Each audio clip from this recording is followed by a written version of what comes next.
Select Committee to investigate the January 6th attack on the United States Capitol will be in order. Without objection, the Chair is authorized to declare the committee in recess at any point. Pursuant to House Deposition Authority Regulation 10, the Chair announces the committee's approval to release the deposition material presented during this hearing. Good afternoon. In our hearings over the previous weeks, the Select Committee has laid out the details of a multi-part pressure campaign driven by the former president aimed at overturning the results of the 2020 presidential election and blocking the transfer of power. We've shown that this effort was based on a lie that the election was stolen, tainted by widespread fraud, Donald Trump's big lie. In the weeks ahead, the committee will hold additional hearings about how Donald Trump summoned a mob of his supporters to Washington, spurred them to march on the Capitol, and failed to take meaningful action to quell the violence as it was unfolding on January 6th. However, in recent days, the Select Committee has obtained new information dealing with what was going on in the White House on January 6th and in the days prior. Specific detailed information about what the former president and his top aides were doing and saying in those critical hours.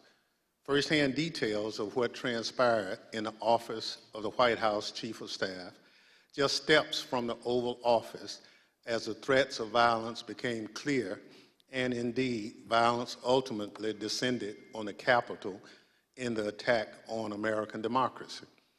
It's important that the American people hear that information immediately.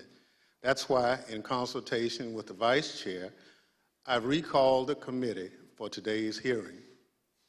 As you've seen and heard in our earlier hearings, the Select Committee has developed a massive body of evidence thanks to the many hundreds of witnesses who have voluntarily provided information relevant to our investigation. It hasn't always been easy to get that information because the same people who drove the former president's pressure campaign to overturn the election are now trying to cover up the truth about January 6th. But thanks to the courage of certain individuals, the truth won't be buried. The American people won't be left in the dark. Our witness today, Ms. Cassidy Hutchinson, has embodied that courage. I won't get into a lot of detail about Ms. Hutchinson's testimony will show. I'll allow her words to speak for themselves, and I hope everyone at home will listen very closely. First, I'll recognize our distinguished Vice Chair, Ms. Cheney of Wyoming, for any opening statements she'd care to offer. Thank you very much, Mr. Chairman. In our first 5 hearings, the committee has heard from a significant number of Republicans, including former Trump administration Justice Department officials, Trump campaign officials, several members of President Trump's White House staff, a prominent conservative judge, and several others. Today's witness, Ms. Cassidy Hutchinson, is another Republican and another former member of President Trump's White House staff.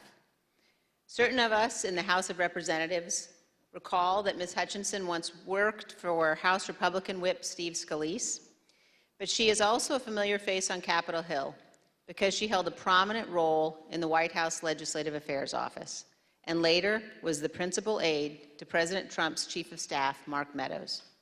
Ms. Hutchinson has spent considerable time up here on Capitol Hill representing the Trump administration, and we welcome her back. Up until now, our hearings have each been organized to address specific elements of President Trump's plan to overturn the 2020 election. Today, we are departing somewhat from that model because Ms. Hutchinson's testimony touches on several important and cross-cutting topics that are relevant to each of our future hearings. In her role working for the White House Chief of Staff, Ms. Hutchinson handled a vast number of sensitive issues. She worked in the West Wing, several steps down the hall from the Oval Office. Ms. Hutchinson spoke daily with members of Congress, with high-ranking officials in the administration, with senior White House staff, including Mr. Meadows, with White House counsel, lawyers, and with Mr. Tony Ornato, who served as the White House Deputy Chief of Staff. She also worked on a daily basis with members of the Secret Service who were posted in the White House.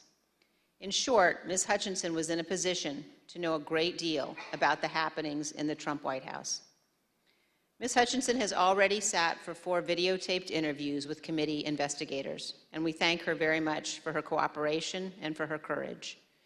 We will cover certain but not all relevant topics within Ms. Hutchinson's knowledge today. Again, our future hearings will supply greater detail, putting the testimony today in a broader and more complete context. Today, you will hear Ms. Hutchinson relate certain firsthand observations of President Trump's conduct on January 6th. You will also hear new information regarding the actions and statements of Mr. Trump's senior advisors that day, including his Chief of Staff, Mark Meadows, and his White House counsel. And we will begin to examine evidence bearing on what President Trump and members of the White House staff knew about the prospect for violence on January 6th, even before that violence began. To best communicate the information the committee has gathered, we will follow the practice of our recent hearings, playing videotape testimony from Ms. Hutchinson and others, and also posing questions to Ms. Hutchinson live. Mr. Chairman, I yield back. Thank you very much. Our witness today is Ms. Cassidy Hutchinson, who served in the Trump administration in the White House Office of Legislative Affairs from 2019 to 2020, and as a special assistant to the President in the White House Chief of Staff's office from March 2020 through January 2021. I will now swear in our witness. The witness will please stand and raise her right hand. Do you swear or affirm under penalty of perjury that the testimony you're about to give is the truth, the whole truth, and nothing but the truth? So help you God. Thank you. You may be seated. Let the record reflect the witness answered in the affirmative. I now recognize myself for questions. Ms. Hutchinson, I'd like to start with a few questions about your background. These are some photographs we've obtained highlighting your career. These show you with members of Congress, including Steve Scalise, as well as the White House with leader Kevin McCarthy and Jim Jordan. Others show you with the President and members of Congress aboard Air Force One. Before you worked in the White House, you worked on Capitol Hill for Representative Steve Scalise, the Republican whip, and Senator Cruz. And then in 2019, you moved to the White House and served there until the end of the Trump administration in 2020. When you started at the White House, you served in the Office of Legislative Affairs. We understand that you were initially hired as a staff assistant, but were soon promoted to a position of greater responsibility. Can you explain your role for the committee? When I moved over to the White House Chief of Staff's office with Mr. Meadows when he became the 4th Chief of Staff, it's difficult to describe a typical day. I was a special assistant to the President and an advisor to the Chief of Staff. The days depended on what the President was doing that day, and that's kind of how my portfolio was reflected. I had a lot of outreach with members of Congress, senior cabinet officials. I would work on policy issues with relevant internal components and members on the Hill, as well as security protocol at the White House complex for Mr. Meadows and the President. And then you received another promotion in March 2020. At that time, you became the principal aide to the new White House Chief of Staff, Mark Meadows. Is that right? That's correct, sir. What did a typical day look like for you in your work with Mr. Meadows? It varied with what was going on. We spent a lot of time on the Hill. I spent time on the Hill independently, too, as I was his liaison for Capitol Hill. We did a lot of presidential travel engagements, but mostly I was there to serve what the chief of staff needed, and a lot of times what the chief of staff needed was a reflection of what the president's schedule is detailed to do that day. So is it fair to say that you spoke regularly in your position, both with members of Congress and with senior members of the Trump administration? That's correct. That's a fair assessment, sir. And would you say that in your work with Mr. Meadows, you are typically in contact with him and others in the White House throughout the day? That's correct, sir. Mr. Meadows and I were in contact almost pretty much throughout every day, consistently. Although so much of grave importance happens in the West Wing of the White House, it's quite a small building. Above me on the screen, you can see a map of the first floor of the West Wing of the White House. On the right, you can see the President's Oval Office. On the left, the Chief of Staff's office suite. Within the Chief of Staff's office suite is the heart of the West Wing, was your desk, which was between the Vice President's office, Ms. Kirshner's office, and the Oval Office. Ms. Hutchinson, is this an accurate depiction of where you were located? It's accurate. It's a lot smaller than it looks. Absolutely. Ms. Hutchinson, this is a photo that shows the short distance between your office and the President's Oval Office. And it only takes 5 to 10 seconds or so to walk down the hall from your office to the Oval Office. Is that right? That's correct. Thank you. Pursuant to the Section 5C8 of House Resolution 503, the chair recognizes the gentlewoman from Wyoming, Ms. Cheney, for questions. Thank you very much, Mr. Chairman. Mr. Chairman, we will begin today with an exchange that first provided Ms. Hutchinson a tangible sense of the ongoing planning for the events of January 6th. On January 2nd, 4 days before the attack on our Capitol, President Trump's lead lawyer, Mr. Giuliani, was meeting with White House Chief of Staff Mark Meadows and others. Ms. Hutchinson, do you remember Mr. Giuliani meeting with Mr. Meadows on January 2nd, 2021? I do. He met with Mr. Meadows in the evening of January 2nd, 2021. And we understand that you walked Mr. Giuliani out of the White House that night, and he talked to you about January 6th. What do you remember him saying? As Mr. Giuliani and I were walking to his vehicles that evening, he looked at me and said something to the effect of, "Cass, are you excited for the 6th? It's going to be a great day." I remember looking at him and saying, "Rudy, could you explain what's happening on the 6th? He had responded something to the effect of, "We're going to the Capitol. It's going to be great. The president's going to be there. He's going to look powerful. He's going to be with the members. He's going to be with the senators. Talk to the chief about it. Talk to the chief about it. He knows about it." And did you go back then up to the West Wing and tell Mr. Meadows about your conversation with Mr. Giuliani? I did. After Mr. Giuliani had left the campus that evening, I went back up to our office, and I found Mr. Meadows in his office on the couch. He was scrolling through his phone. I remember leaning against the doorway and saying, "I just had an interesting conversation with Rudy, Mark.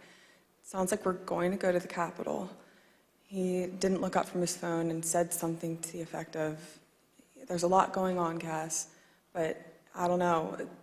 Things might get real bad on January 6th.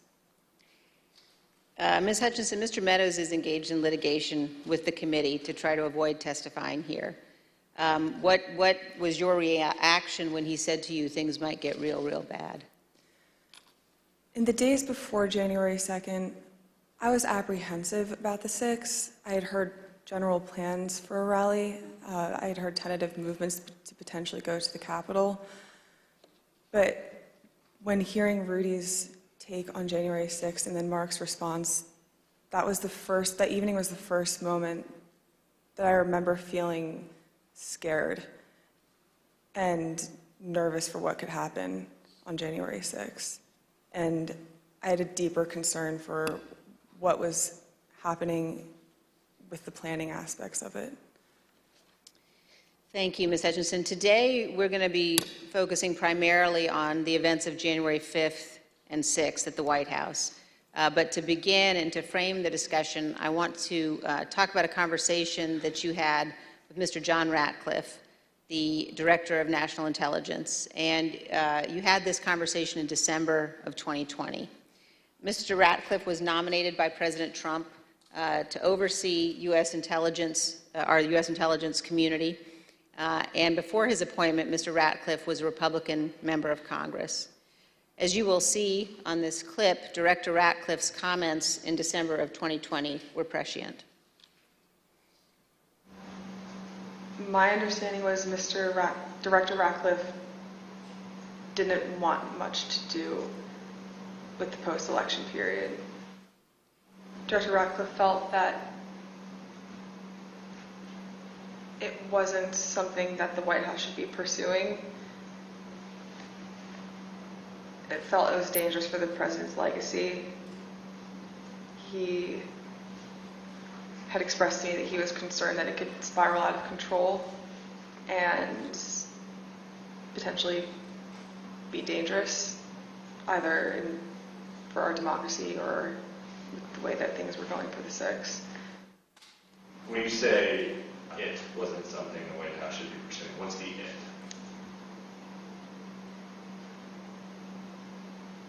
Trying to fight the results of the election, finding missing ballots, pressuring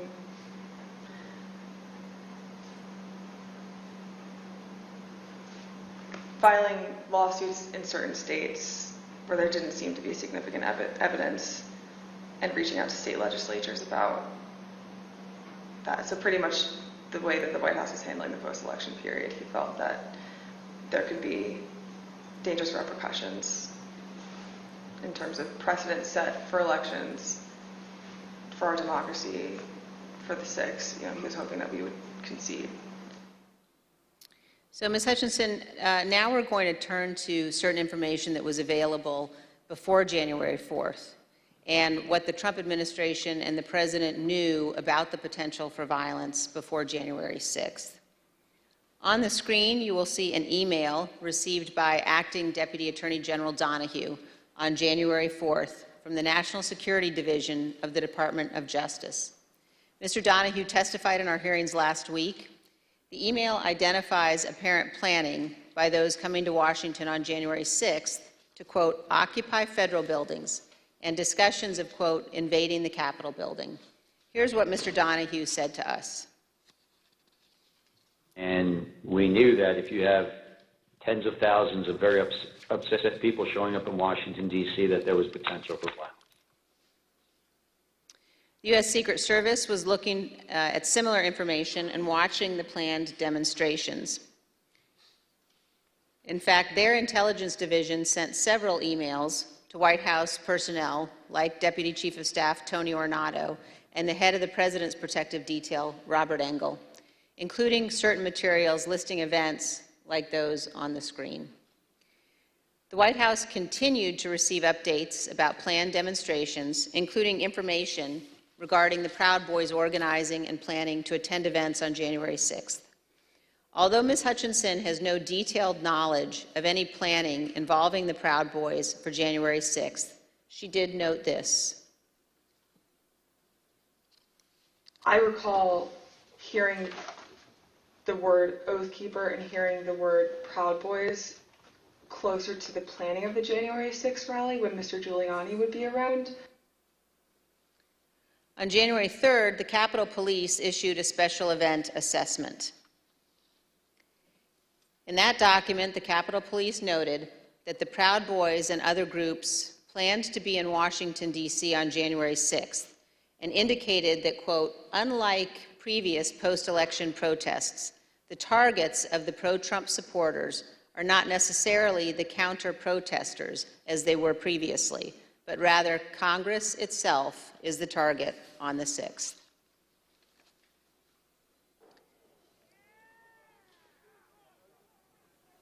Of course, we all know now that the Proud Boys showed up on January 6th, marched from the Washington Monument to the Capitol that day, and led the riotous mob to invade and occupy our Capitol.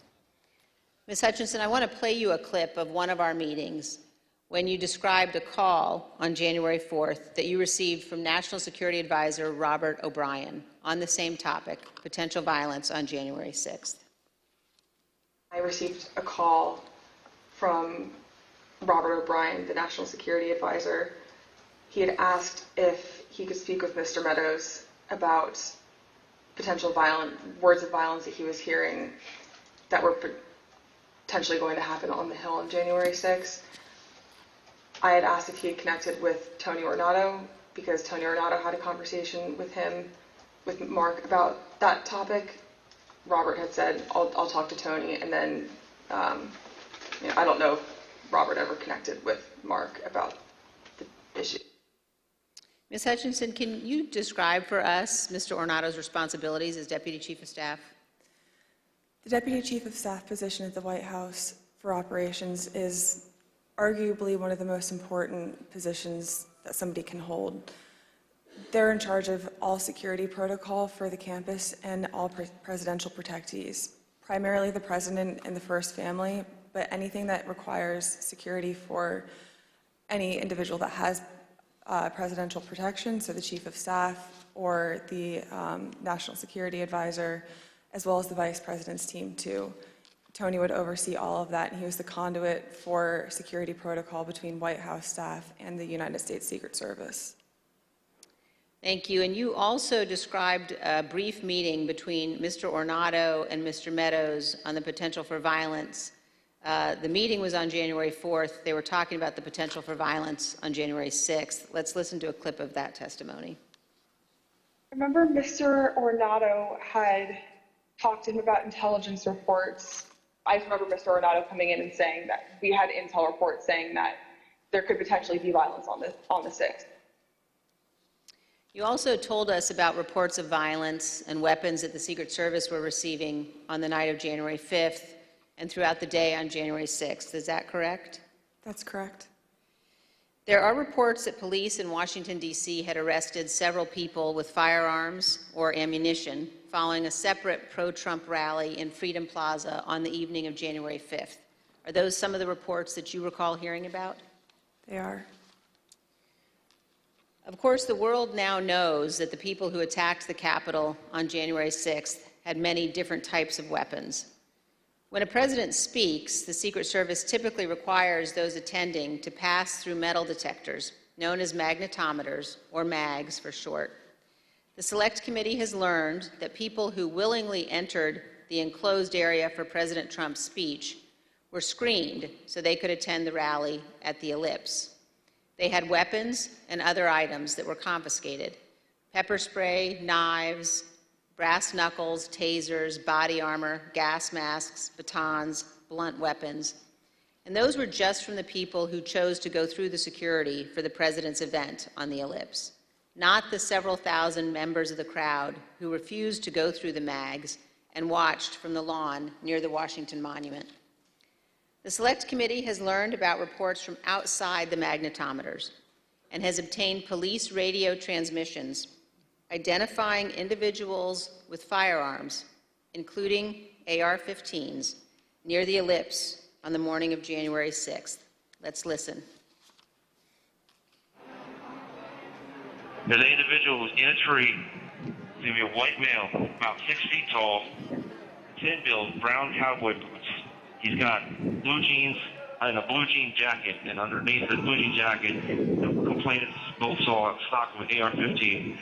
He's going to be with a group of individuals, about five to eight other individuals.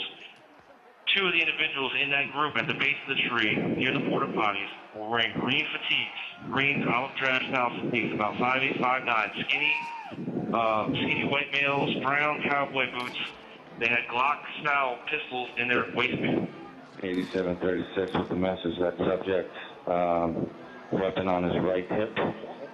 After that, he's in the tree. Motor 1, make sure PPD knows they have an elevated threat in the tree south side of Constitution Avenue. Look for the Don't Tread on Me flag, American flag face mask, cowboy boots, weapon on the right side hip. I got 3 men walking down the street in fatigue while carrying AR-15, copy at 14th and Independence.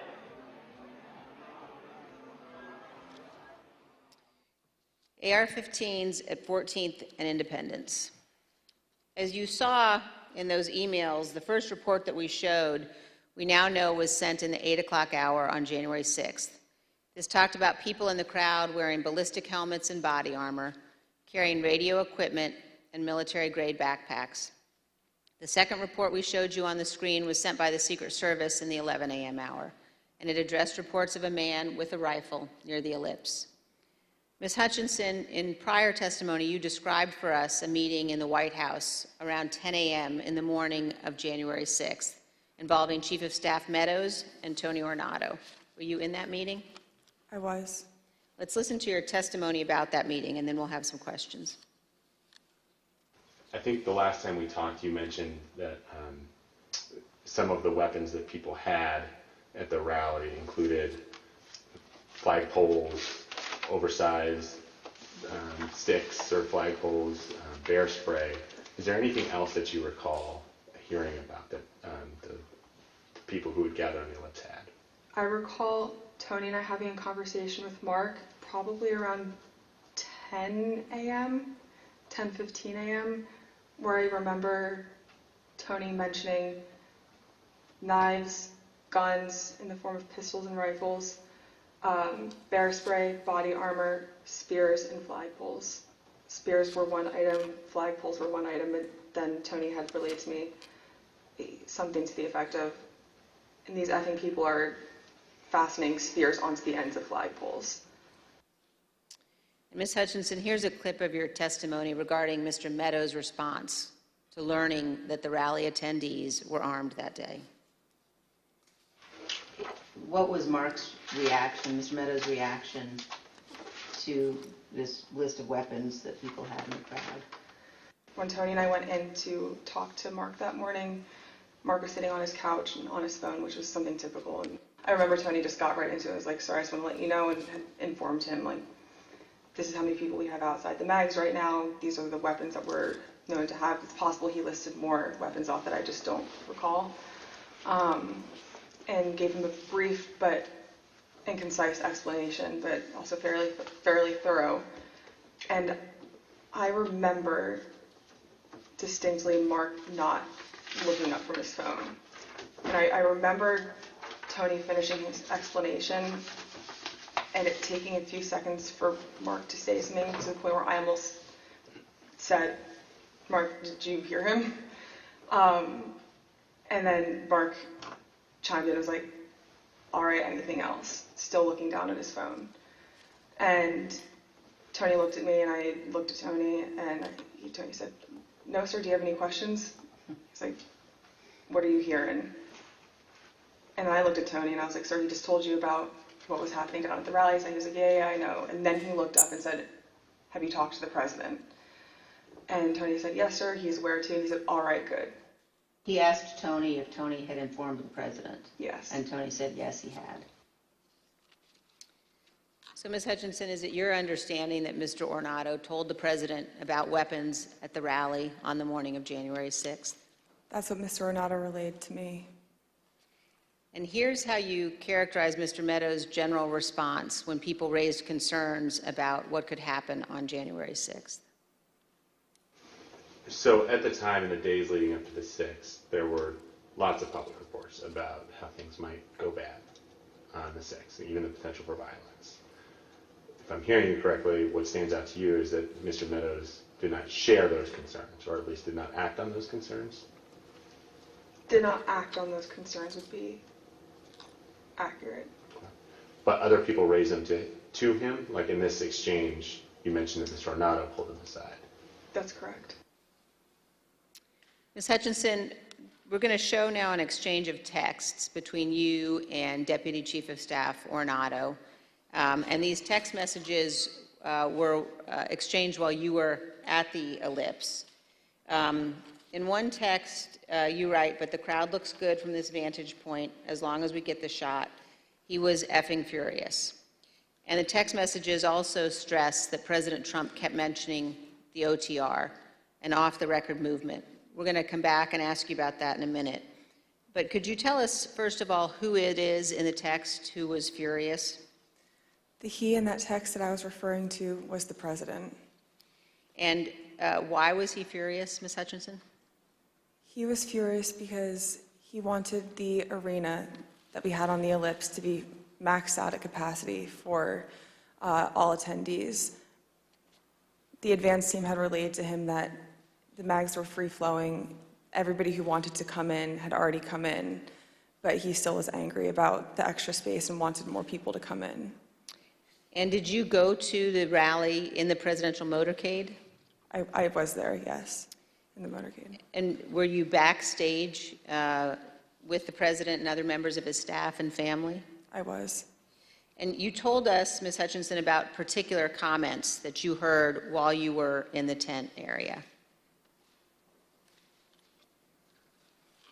When we were in the offstage announce area tent behind the stage, he was very concerned about the shot, meaning the photograph that we would get, because the rally space wasn't full.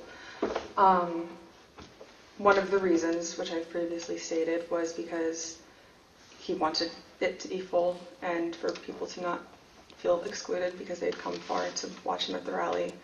And he felt the mags were at fault for not letting everybody in. But another leading reason, and likely the primary reason, is because he wanted it full and he was angry that we weren't letting people through the mags with weapons, what the Secret Service deems as weapons and our weapons. But when we were in the offstage announce tent, I was part of a conversation. I was in the vicinity of a conversation where I overheard the president say something to the effect of, you know, I don't effing care that they have weapons. They're not here to hurt me. Take the effing mags away. Let my people in. They can march to the Capitol from here. Let the people in. Take the effing mags away. Just to be clear, Ms. Hutchinson, is it your understanding that the president wanted to take the mags away and said that the armed individuals were not there to hurt him? That's a fair assessment. The issue wasn't with the amount of space available in the official rally area only, but instead that people did not want to have to go through the mags. Let's listen to a portion of what you told us about that. In this particular instance, it wasn't the capacity of our space, it was the mags and the people that didn't want to come through, and that's what Tony had been trying to relay to him that morning. You know, it's not the issues that we encountered on the campaign. We have enough space, sir. They don't want to come in right now. They have weapons that they don't want confiscated by the Secret Service, and they're fine on the mall. They can see you on the mall, and they want to march straight to the Capitol from the mall. The president apparently wanted all attendees inside the official rally space and repeatedly said, quote, "They're not here to hurt me." And just to be clear, so he was told again in that conversation, or was he told again in that conversation, that people couldn't come through the mags because they had weapons? Correct. And that people, and his response was to say they can march to the Capitol from the Ellipse. Something to the effect of, take the effing mags away. They're not here to hurt me. Let them in. Let my people in. They can march to the Capitol after the rally's over. They can march from the Ellipse. Take the effing mags away. Then they can march to the Capitol. Ms. Hutchinson, what we saw when those clips were playing were photos provided by the National Archives showing the president in the offstage tent before his speech on the Ellipse. You were in some of those photos as well.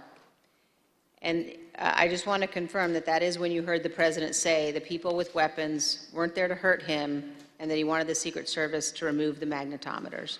That's correct. In the photos that you displayed, we were standing towards the front of the tent with the TVs, really close to where he would walk out to go onto the stage. These conversations happened 2 to 3 minutes before he took the stage that morning. Let's reflect on that for a moment. President Trump was aware that a number of the individuals in the crowd had weapons and were wearing body armor. And here's what President Trump instructed the crowd to do. We're going to walk down, and I'll be there with you. We're going to walk down. We're going to walk down anyone you want, but I think right here we're going to walk down to the Capitol. And the crowd, as we know, did proceed to the Capitol. It soon became apparent to the Secret Service, including the Secret Service teams in the crowd, along with White House staff, that security at the Capitol would not be sufficient.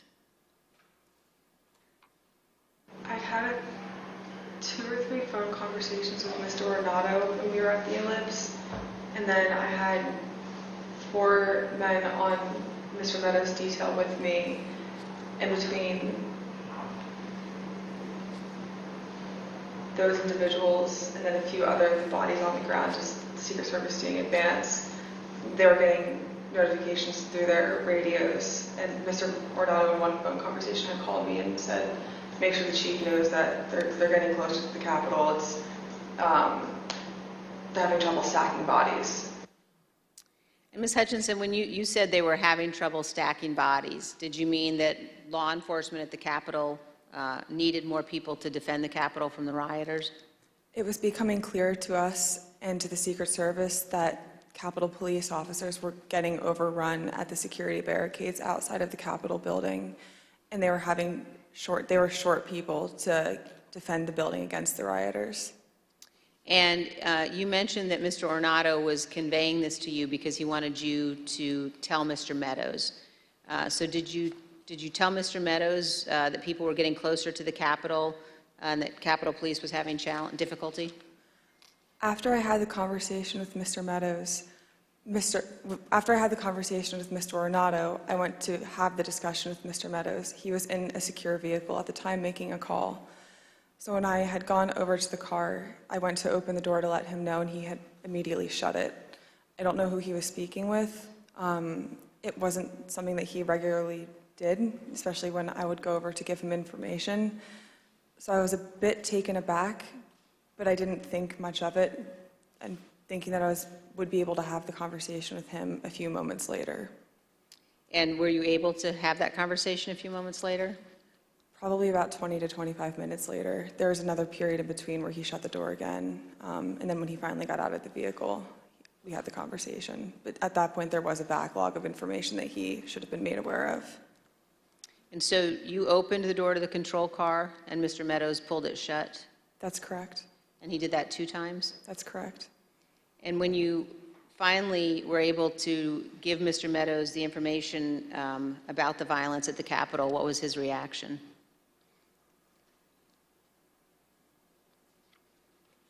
He almost had a lack of reaction. I remember him saying, all right, something to the effect of, how much longer does the president have left in his speech? Again, much of this information about the potential for violence was known or learned before the onset of the violence, early enough for President Trump to take steps to prevent it.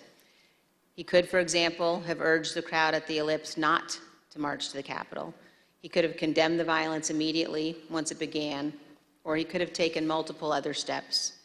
But as we will see today and in later hearings, President Trump had something else in mind. One other question at this point, Ms. Hutchinson, were you aware of concerns that White House counsel Pat Cipollone or Eric Hirschman had about the language President Trump used in his Ellipse speech?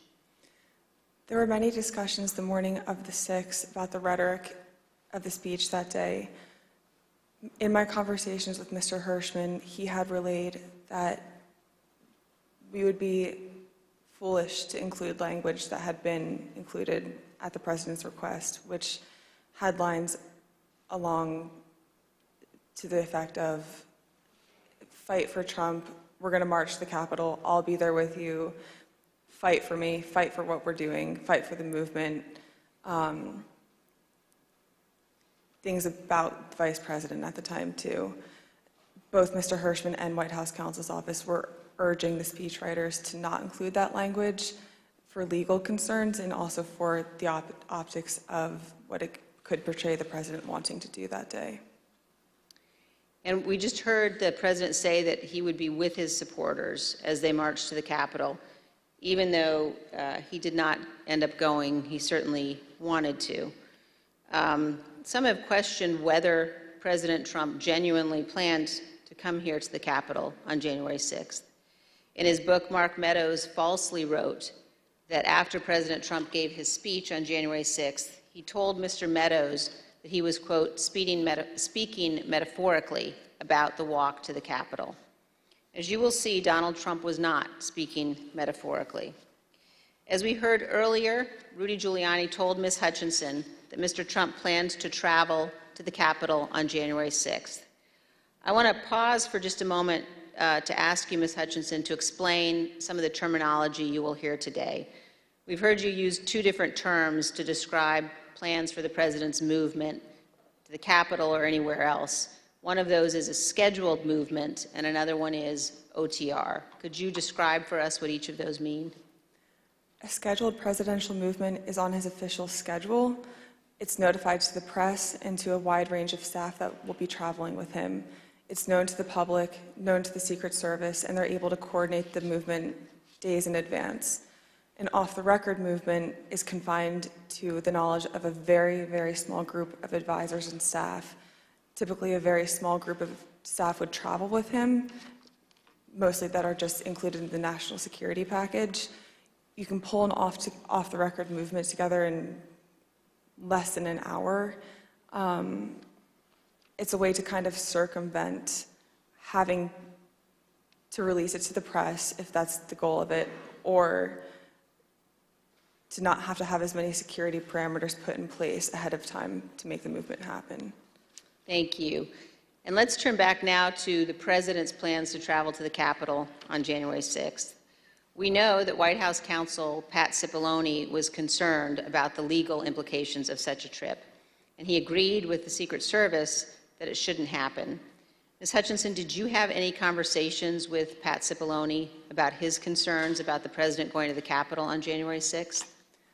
On January 3rd, Mr. Cipollone had approached me, knowing that Mark had raised the prospect of going up to the Capitol on January 6th.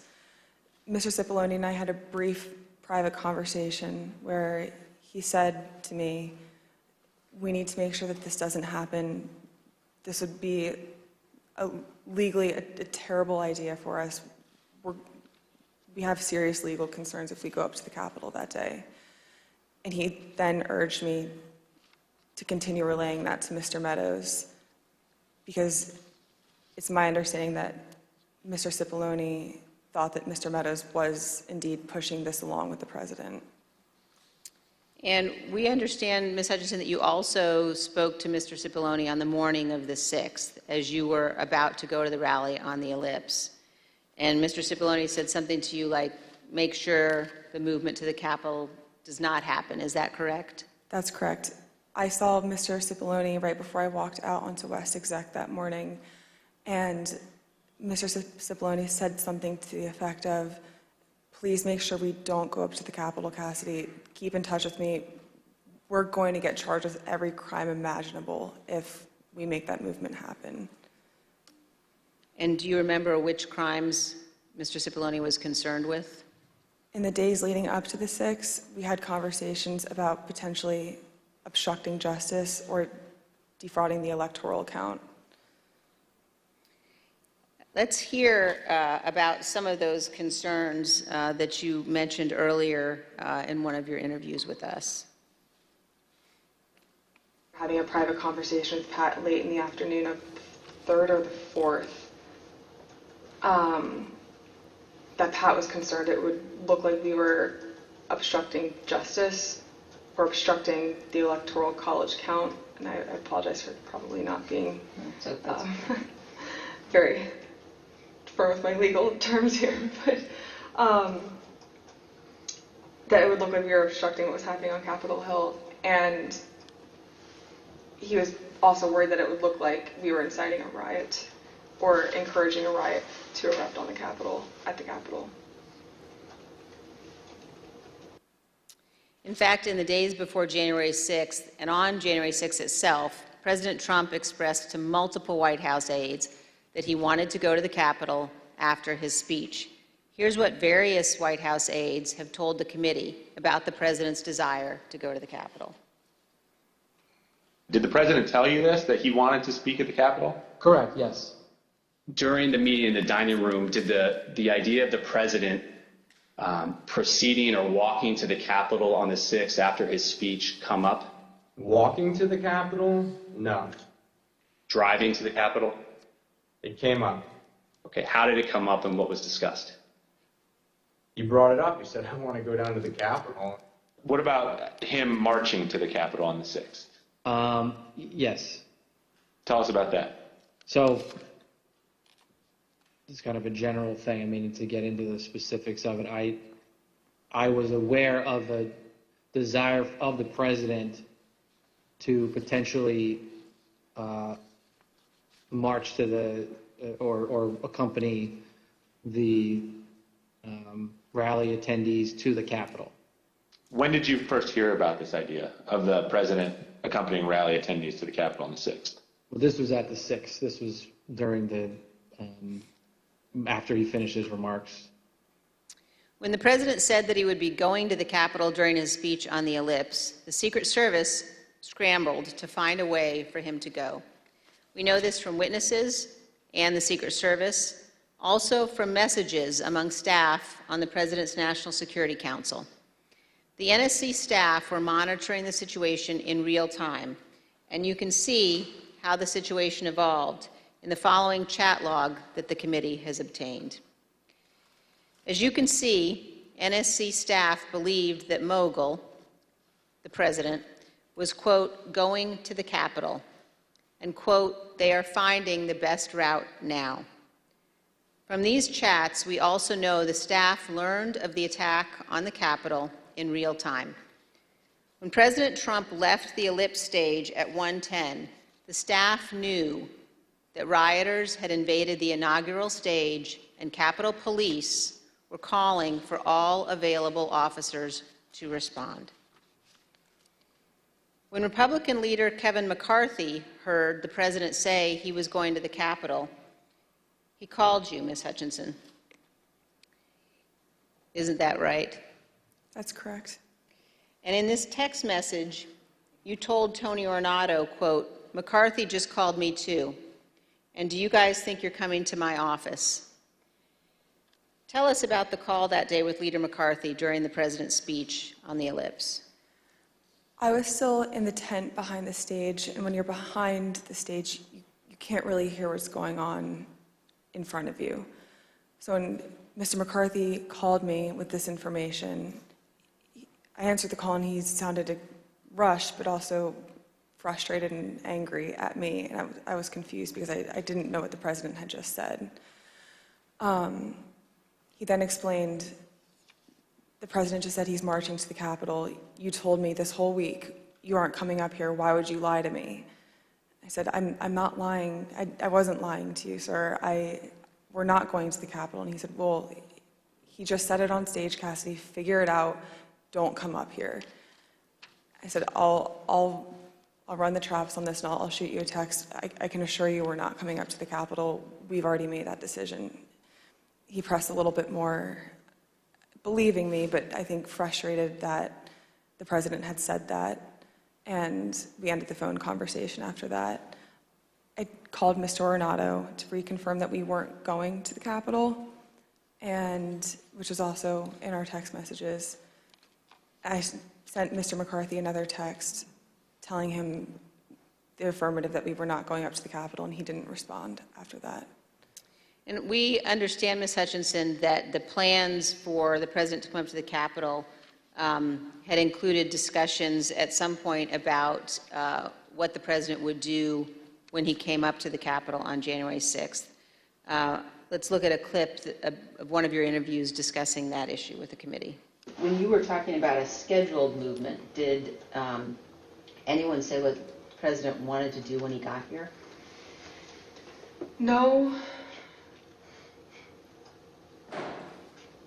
Not that I can specifically remember. I remember hearing a few different ideas discussed between Mark and Scott Perry, Mark and Rudy Giuliani. I don't know which conversations were elevated to the president. I don't know what he personally wanted to do when he went up to the Capitol that day. I know that there were discussions about him having another speech outside of the Capitol before going in. I know that there was a conversation about him going into the House chamber at one point. As we've all just heard, in the days leading up to January 6th, on the day of the speech, both before and during and after the rally speech, President Trump was pushing his staff to arrange for him to come up here to the Capitol during the electoral vote count. Let's turn now to what happened in the president's vehicle when the Secret Service told him he would not be going to the Capitol after his speech. First, here is the president's motorcade leaving the ellipse after his speech on January 6th.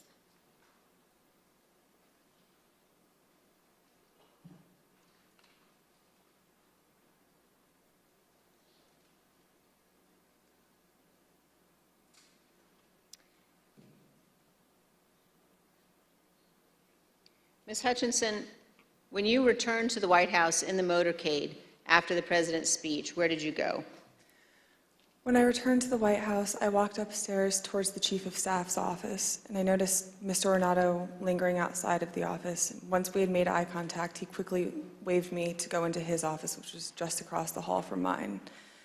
When I went in, he shut the door, and I noticed Bobby Engel, who is the head of Mr. Trump's security detail, sitting in a chair, just looking somewhat discombobulated and a little lost. I looked at Tony, and he had said, "Did you effing hear what happened in the Beast?" I said, "No, Tony, I just got back. What happened?" Tony proceeded to tell me that when the president got in the Beast, he was under the impression from Mr. Meadows that the off-the-record movement to the Capitol was still possible and likely to happen, but that Bobby had more information. So once the president had gotten into the vehicle with Bobby, he thought that they were going up to the Capitol, and when Bobby had relayed to him, "We're not, we don't have the assets to do it, it's not secure, we're going back to the West Wing," the president had a very angry response to that. Tony described him as being irate. The president said something to the effect of, "I'm the effing president, take me up to the Capitol now." To which Bobby responded, "Sir, we have to go back to the West Wing." The president reached up towards the front of the vehicle to grab at the steering wheel. Mr. Engel grabbed his arm, said, "Sir, you need to take your hand off the steering wheel. We're going back to the West Wing. We're not going to the Capitol." Mr. Trump then used his free hand to lunge towards Bobby Engel, and when Mr. Ornato had recounted this story to me, he had motioned towards his clavicles. And was Mr. Engel in the room as Mr. Ornato told you this story? He was. Did Mr. Engel correct or disagree with any part of the story from Mr. Ornato? Mr. Engel did not correct or disagree with any part of the story. Did Mr. Engel or Mr. Ornato ever after that tell you that what Mr. Ornato had just said was untrue? Neither Mr. Ornato nor Mr. Engel told me ever that it was untrue. And despite this altercation, this physical altercation, during the ride back to the White House, President Trump still demanded to go to the Capitol. Here's what Kayleigh McEnany, the White House press secretary at the time, wrote in her personal notes and told the committee about President Trump's desire to go to the Capitol after returning to the White House. When you wrote, POTUS wanted to walk to the Capitol, was that based solely on what the president said during his speech or anything that he or anybody else said afterwards? So to the best of my recollection, I believe when we got back to the White House, he said he wanted to physically walk with the marchers, and according to my notes, he then said he'd be fine with just riding the beast. But to the best of my recollection, he wanted to be a part of the march in some fashion. Okay, and just for the record, the beast refers to the presidential limousine? Yes. President Trump did not go to the Capitol that day. We understand that he blamed Mark Meadows for that. So prior to leaving the rally site, when he got off the stage and everybody was making the movement back to the motorcade, I had overheard Mr. Meadows say to him then, as I had prior to Mr. Trump taking the stage that morning, that he was still working on getting an off-the-record movement to the Capitol. So when Mr. Trump took the stage, he was under the impression via Mr. Meadows that it was still possible. So when he got off the stage, I had relayed to Mr. Meadows that I had another conversation with Tony. The movement was still not possible. Mr. Meadows said, okay. And then as they proceeded to go to the motorcade, and Mr. Meadows had reiterated, we're going to work on it, sir. Talk to Bobby. Bobby has more information. Mark got into his vehicle, to my understanding. Trump got into the Beast. And after we had all arrived back at the White House, later in the day, it had been relayed to me via Mark that the president wasn't happy that Bobby didn't pull it off for him and that Mark didn't work hard enough to get the movement on the books.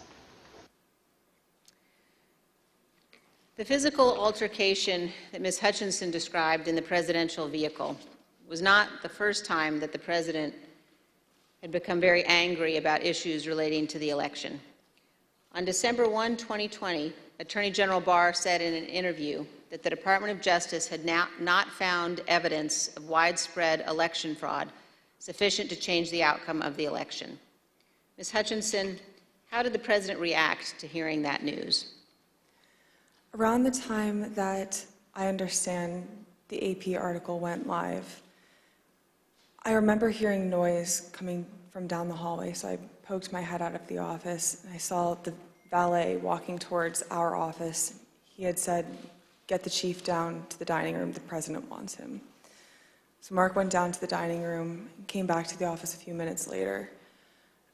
After Mark had returned, I left the office and went down to the dining room, and I noticed that the door was propped open and the valet was inside the dining room changing the tablecloth off of the dining room table. He motioned for me to come in and then pointed towards the front of the room near the fireplace mantle and the TV, where I first noticed there was ketchup dripping down the wall and there's a shattered porcelain plate on the floor. The valet had articulated that the president was extremely angry at the Attorney General's AP interview and had thrown his lunch against the wall, which was causing them to have to clean up. So I grabbed a towel and started wiping the ketchup off of the wall to help the valet out. And he said something to the effect of, he's really ticked off about this. I would stay clear of him for right now. He's really, really ticked off about this right now. And Ms. Hutchinson, was this the only instance that you are aware of where the president threw dishes? It's not. And are there other instances in the dining room that you recall where he expressed his anger? There were several times throughout my tenure with the Chief of Staff that I was aware of him either throwing dishes or flipping the tablecloth to let all the contents of the table go onto the floor and likely break or go everywhere.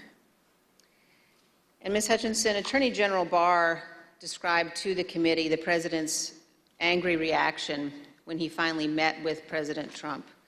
Let's listen. And I said, look, I know that you're dissatisfied with me, and I'm glad to offer my resignation. And he pounded the table very hard. Everyone sort of jumped, and he said, accept it. Mr. Chairman, I reserve. Gentlewoman reserves. The chair requests those in the hearing room to remain seated until the Capitol Police have escorted our witness from the room. Pursuant to the order of the committee of today, the chair declares the committee in recess for a period of approximately 10 minutes.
This is a gentlewoman from Wyoming, Vice Chair Cheney. Thank you, Mr. Chairman.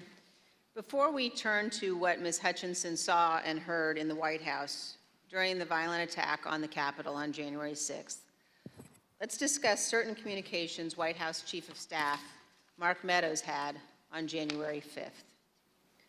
President Trump's associate, Roger Stone, attended rallies during the afternoon and the evening of January 5th in Washington, D.C. On January 5th and 6th, Mr. Stone was photographed with multiple members of the Oath Keepers who were allegedly serving as his security detail. As we now know, multiple members of that organization have been charged with or pled guilty to crimes associated with January 6th. Mr. Stone has invoked his Fifth Amendment privilege against self-incrimination before this committee. General Michael Flynn has also taken the fifth before this committee. Mr. Stone previously had been convicted of other federal crimes unrelated to January 6th. General Flynn had pleaded guilty to a felony charge also predating and unrelated to January 6th.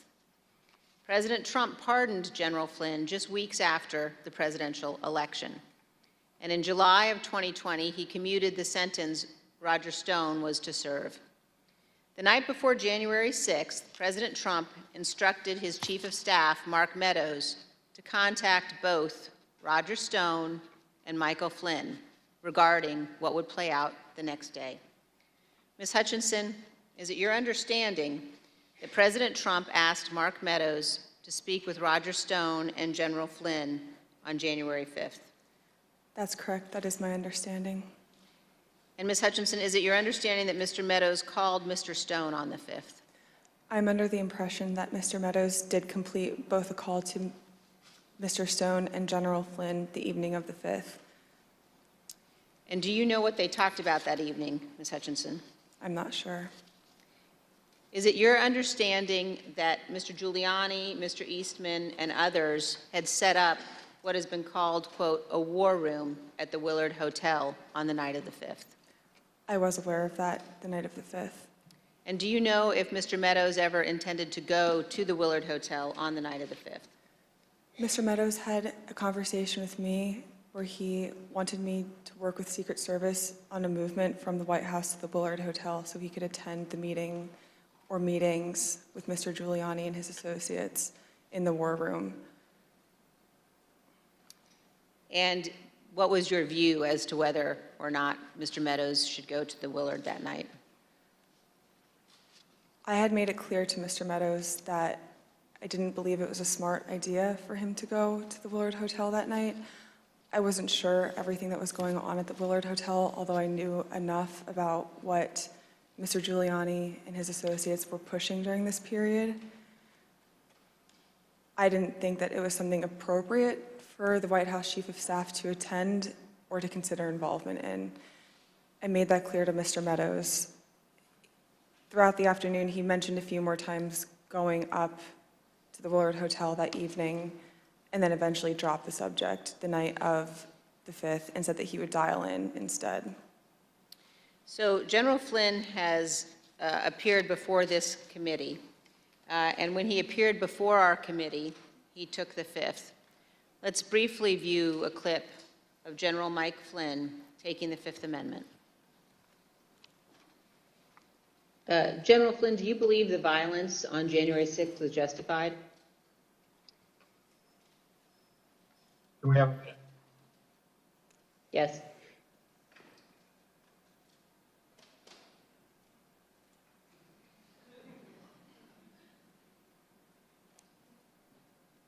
All right, we're back.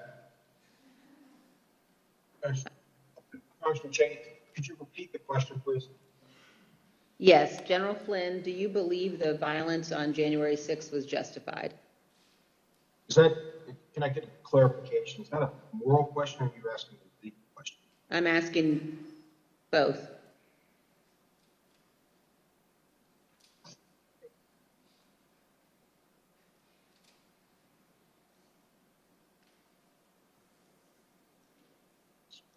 I said the fifth. Do you believe the violence on January 6th was justified morally? Take the fifth. You believe the violence on January 6th was justified legally? Fifth. General Flynn, do you believe in the peaceful transition of power in the United States of America? The fifth.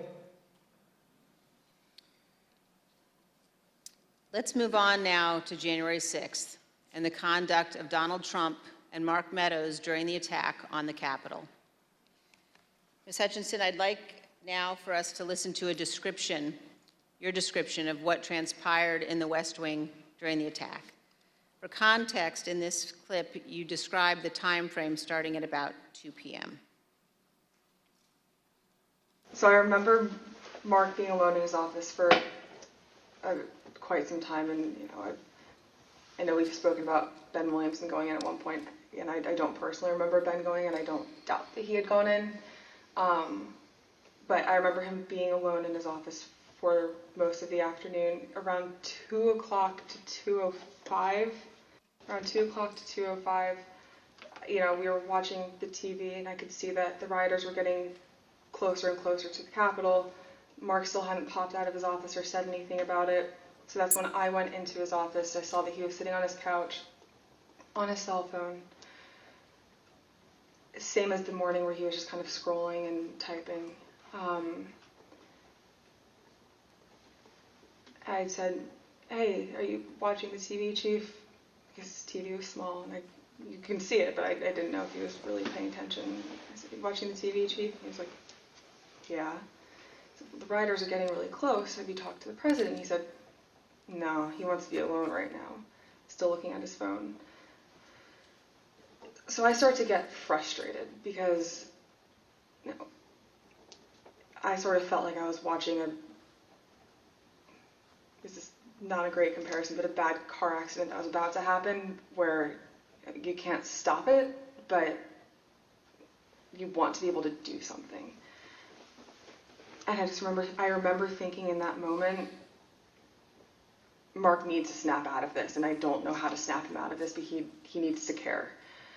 And I just remember I blurted out, I said, "Mark, do you know where Jim's at right now?" And he looked up at me at that point and said, "Jim?" And I said, "Mark, he was on the floor a little while ago giving a floor speech. Did you listen?" He said, "Yeah, it was real good. Did you like it?" And I said, "Yeah. Do you know where he's at right now?" He said, "Well, no, I haven't heard from him." And I said, "You might want to check in with him, Mark." And I remember pointing at the TV and I said, "The rioters are getting close. They might get in." And he looked at me and said something to the effect of, "All right, I'll give him a call." Not long after the rioters broke into the Capitol, you described what happened with White House counsel Pat Cipollone. No more than a minute and a half later, I see Pat Cipollone barreling down the hallway towards our office and rushed right in, looked at me, said, "Is Mark in his office?" And I said, "Yes." He just looked at me and started shaking his head and went over, opened Mark's office door, stood there with the door propped open, and said something to Mark is still sitting on his phone. I remember glancing and he's still sitting on his phone. And I remember Pat saying to him something to the effect of, "The rioters have gotten to the Capitol, Mark. We need to go down and see the president now." And Mark looked up at him and said, "He doesn't want to do anything, Pat." And Pat said something to the effect of, and very clearly had said this to Mark, something to the effect of, "Mark, something needs to be done or people are going to die and the blood's going to be on your effing hands. This is getting out of control. I'm going down there." And at that point, Mark stood up from his couch, both of his phones in his hand. He had his glasses on still. He walked out with Pat. He put both of his phones on my desk and said, "Let me know if Jim calls." And they walked out and went down to the dining room. A few minutes later, Representative Jordan called back.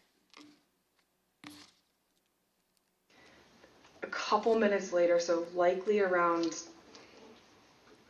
between 2:15 and 2:25. I know the tweet went out at 2:24. I don't remember if I was there when the tweet went out or if it happened right afterwards, but Jim had called. I answered the phone, said 1 second. He knew it was, I guess he knew it was me. I introduced myself, but I don't remember if he called my cell phone or if he had called one of Mark's.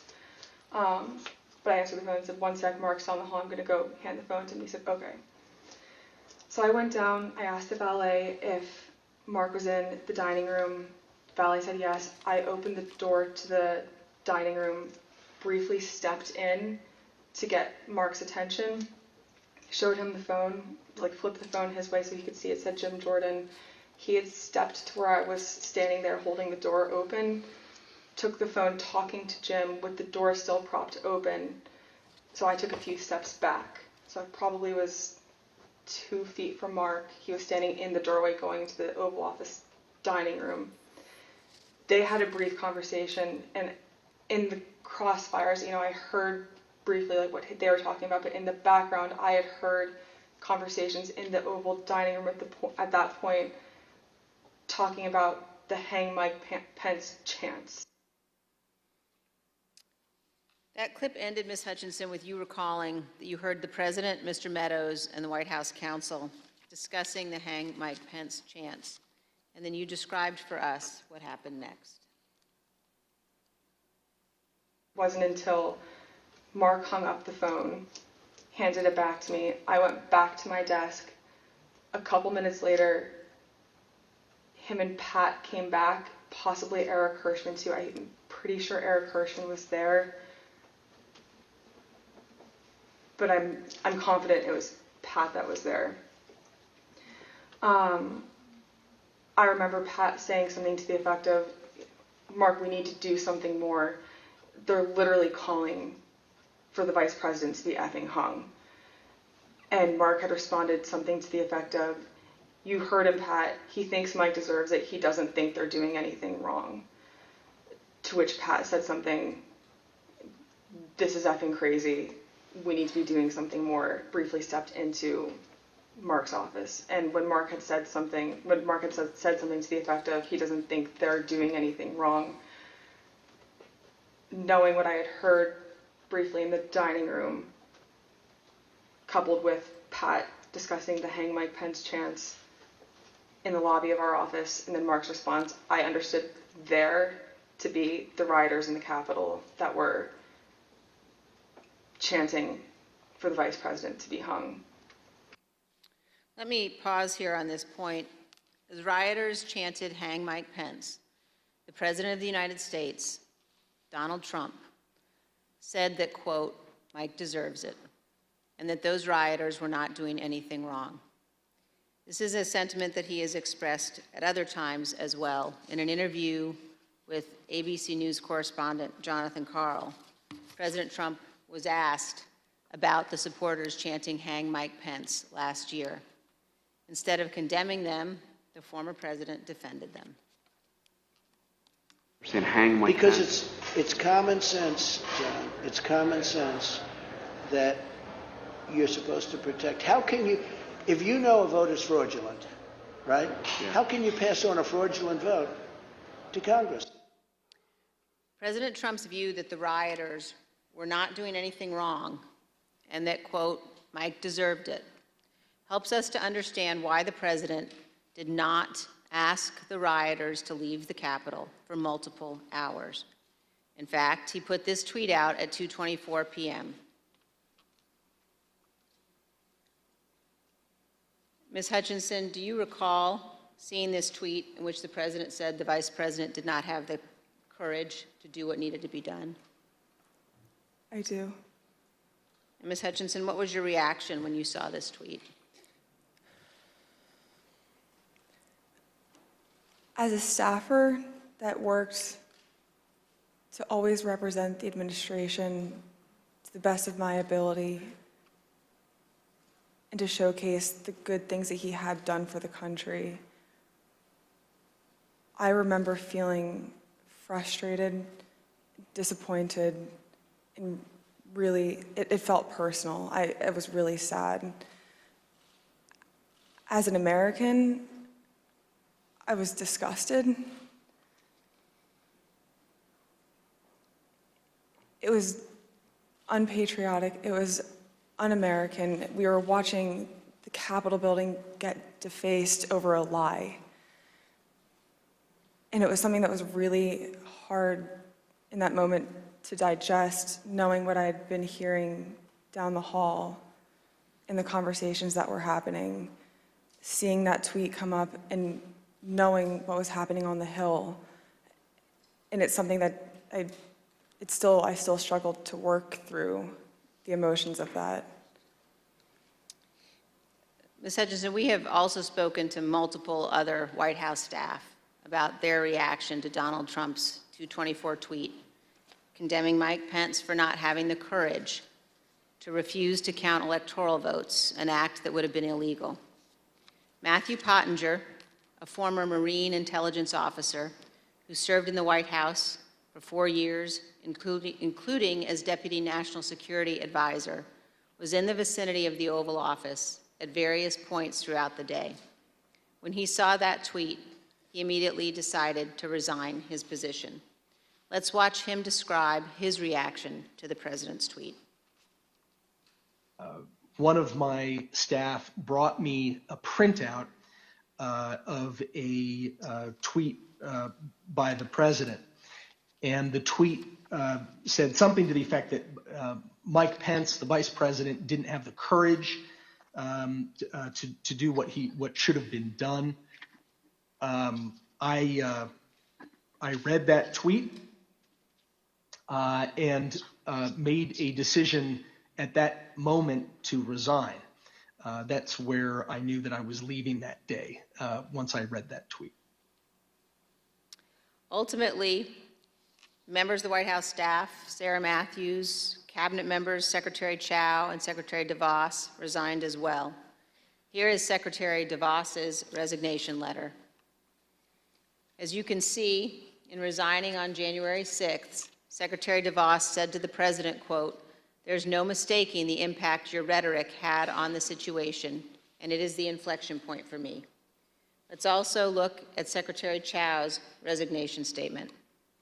When Secretary Chao resigned, she spoke of the January 6th attack, and she said, quote, "As I am sure is the case with many of you, this has deeply troubled me in a way I simply cannot set aside." Ms. Hutchinson, in our prior interviews, we've asked you about what the president's advisors were urging him to do during the attack. You've described roughly 3 different camps of thought inside the White House that day. Can you tell us about those? There was a group of individuals that were strongly urging him to take immediate and swift action.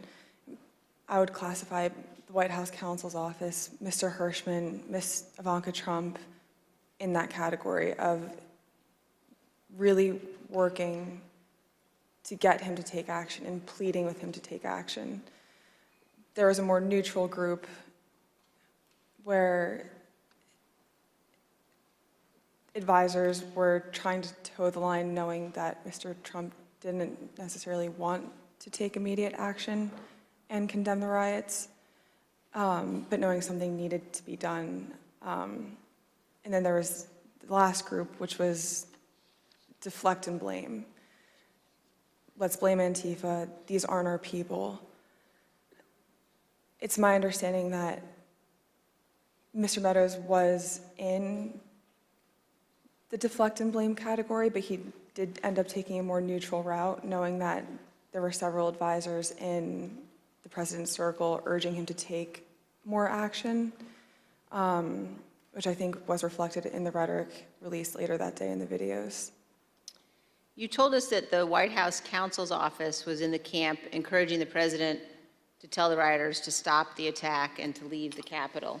Let's listen. White House counsel's office wanted there to be a strong statement out to condemn the rioters. I'm confident in that. Now let's look at just one example of what some senior advisors to the president were urging. Ms. Hutchinson, could you look at the exhibit that we're showing on the screen now? Have you seen this note before?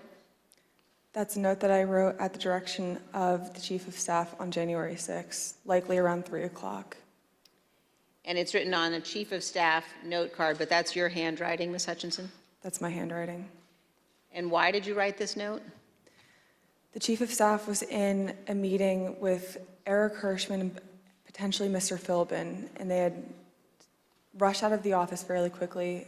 Mark had handed me the note card with one of his pens and started dictating a statement for the president to potentially put out. And, no, I'm sorry, go ahead. That's okay.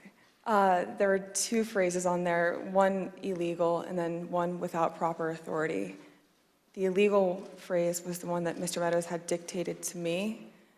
Mr. Hirschman had chimed in and said, also put without legal authority. There should have been a slash between the two phrases. It was an or if the president had opted to put one of those statements out.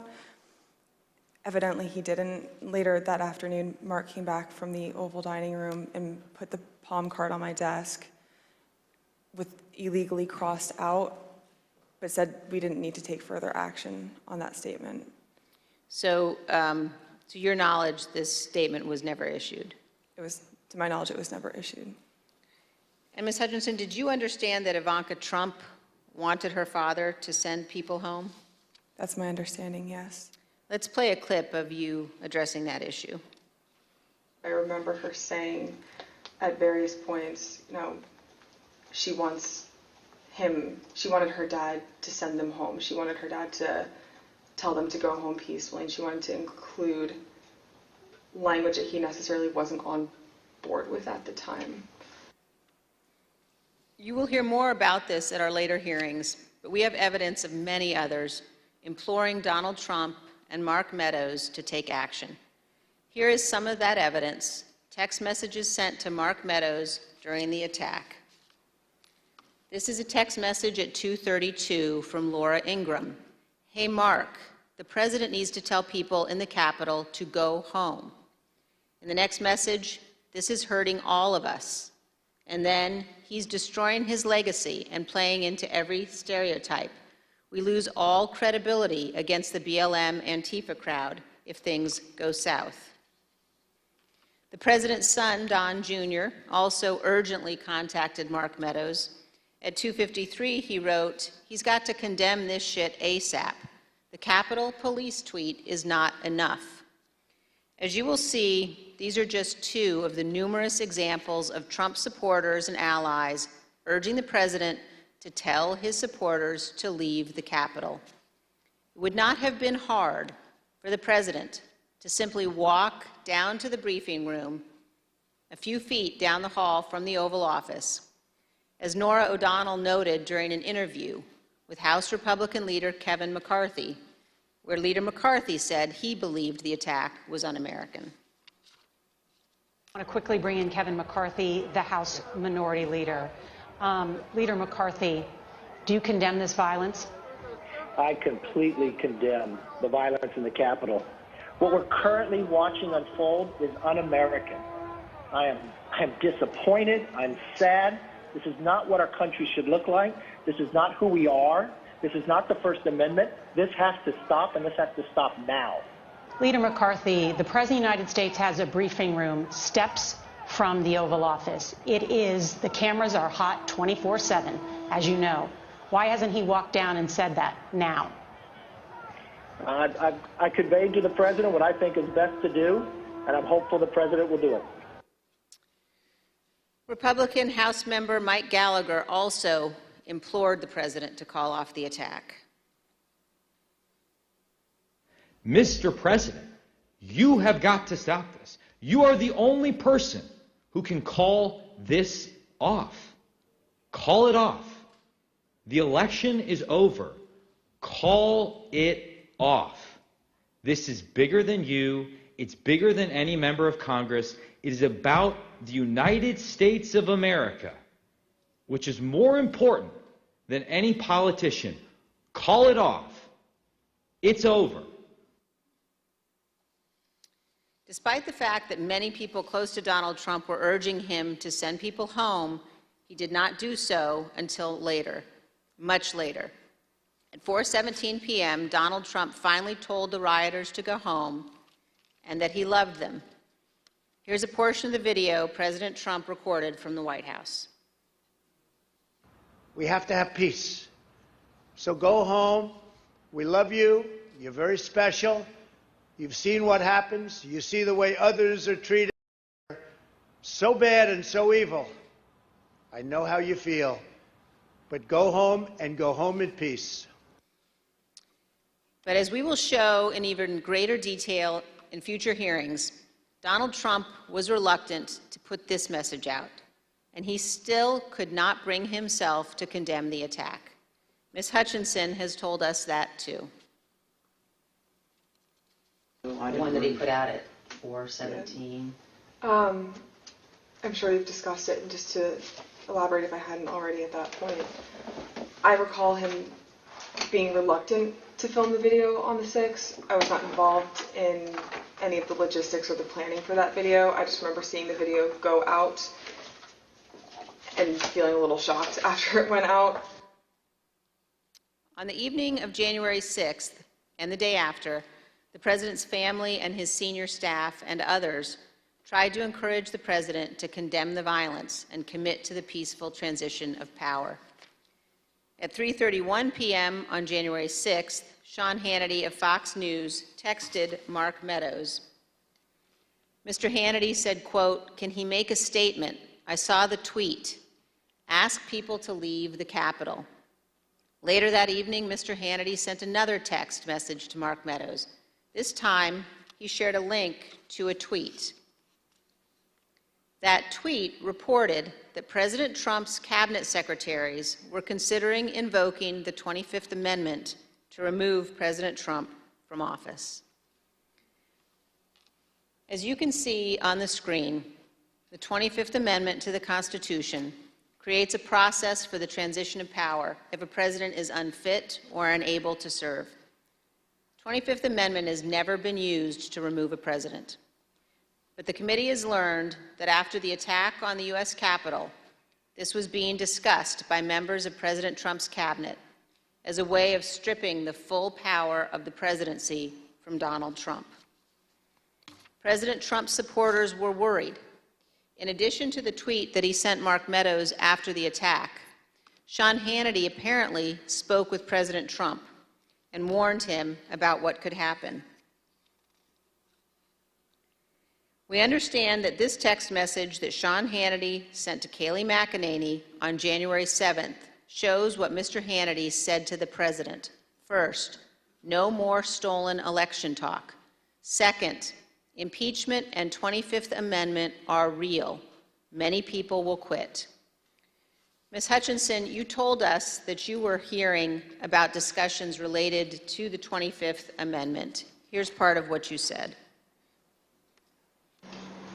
Mr. Pompeo reached out to have the conversation with Mr. Meadows in case he hadn't heard the discussions amongst cabinet secretaries. And from what I understand, it was more of a, this is what I'm hearing, I want you to be aware of it, but I also think it's worth putting on your radar because you are the chief of staff. You're technically the boss of all the cabinet secretaries, and you know, if conversations progress, you should be ready to take action on this. Like, I'm concerned for you and your positioning with this. You know, reach out to me if you have any questions or like I can be helpful with you at all. Inside the White House, the president's advisors, including members of his family, wanted him to deliver a speech to the country. Deputy White House counsel Pat Philbin prepared the first draft of what would be the president's remarks on national healing, delivered via pre-taped video on January 7th.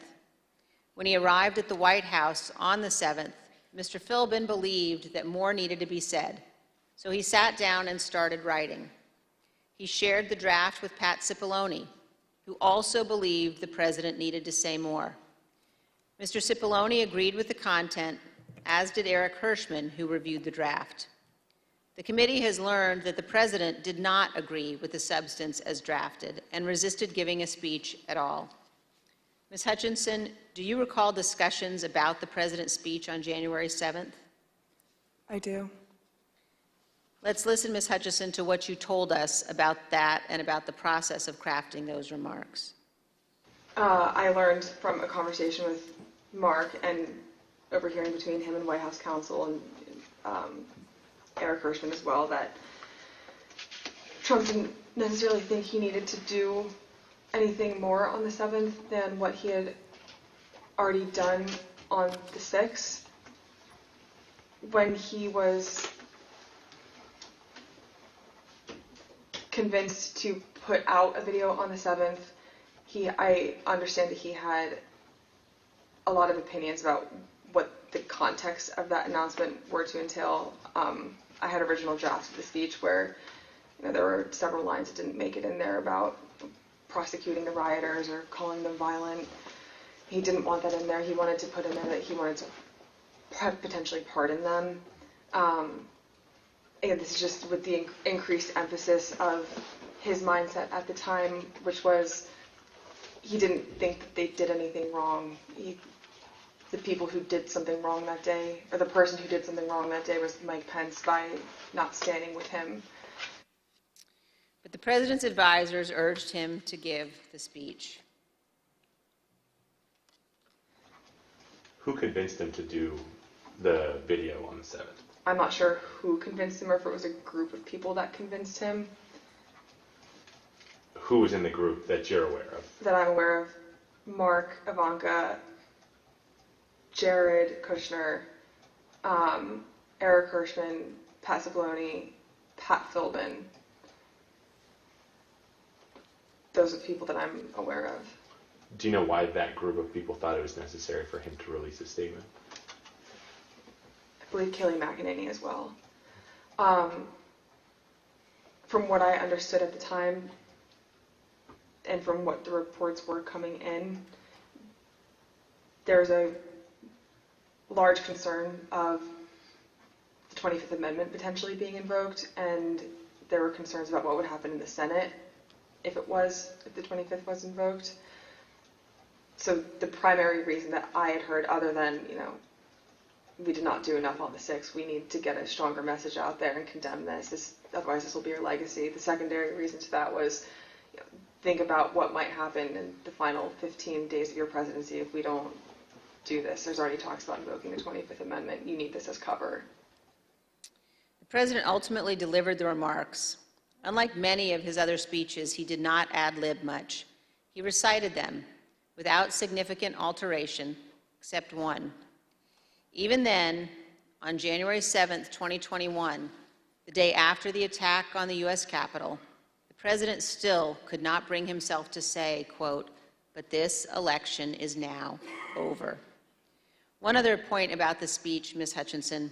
Did you hear that Mr. Trump at one point wanted to add language about pardoning those who took part in the January 6th riot? I did hear that, and I understand that Mr. Meadows was encouraging that language as well. Thank you, and here's what you told us previously about that. You said he was instructed not to include it. Who was instructing him not to include language about the pardon in that January 7th?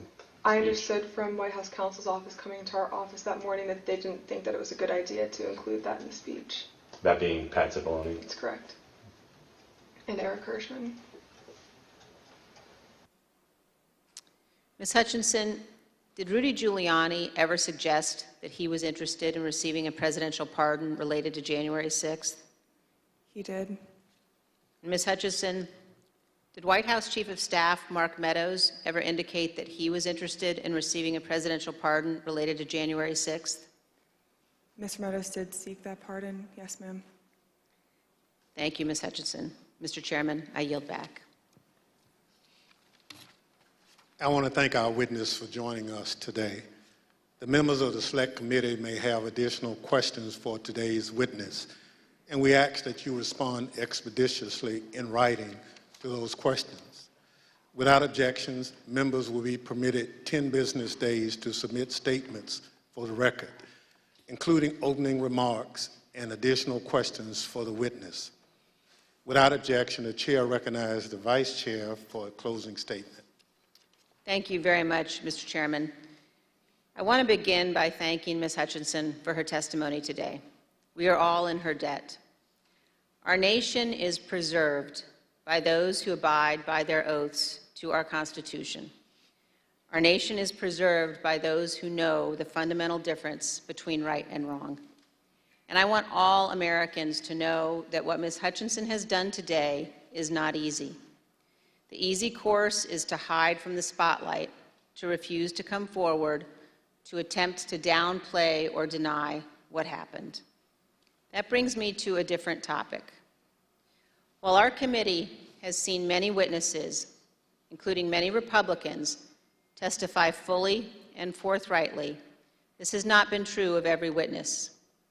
And we have received evidence of one particular practice that raises significant concern. Our committee commonly asks witnesses connected to Mr. Trump's administration or campaign whether they've been contacted by any of their former colleagues or anyone else who attempted to influence or impact their testimony.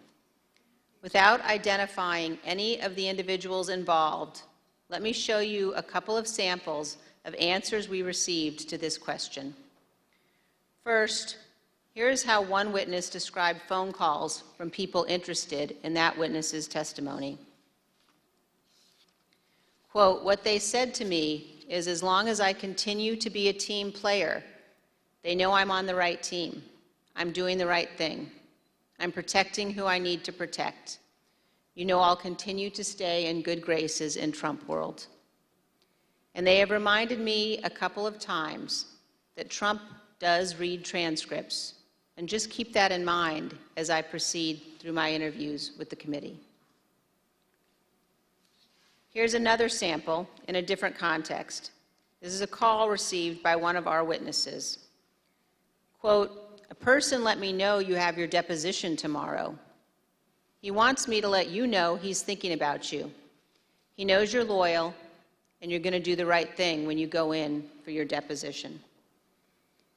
I think most Americans know that attempting to influence witnesses to testify untruthfully presents very serious concerns.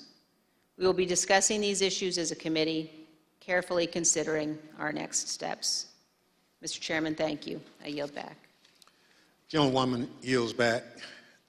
Ms. Hutchinson, thank you. Thank you for doing your patriotic duty and helping the American people get a complete understanding of January 6th and its causes. Thank you for your courage in testifying here today. You have the gratitude of this committee and your country. I know it wasn't easy to sit here today and answer these questions, but after hearing your testimony in all its candor and detail, I want to speak directly to the handful of witnesses who have been outliers in our investigation, the small number who have defied us outright, those whose memories have failed them again and again on the most important details, and to those who fear Donald Trump and his enablers. Because of this courageous woman and others like her, your attempt to hide the truth from the American people will fail. And to that group of witnesses, if you've heard this testimony today and suddenly you remember things you couldn't previously recall, or there are some details you'd like to clarify, or you discovered some courage you had hidden away somewhere, our doors remain open. The Select Committee will reconvene in the weeks ahead as we continue to lay out our findings to the American people. The chair requests those in the hearing room to remain seated until the Capitol Police have escorted the witness and members from the room. Without objection, the committee stands adjourned.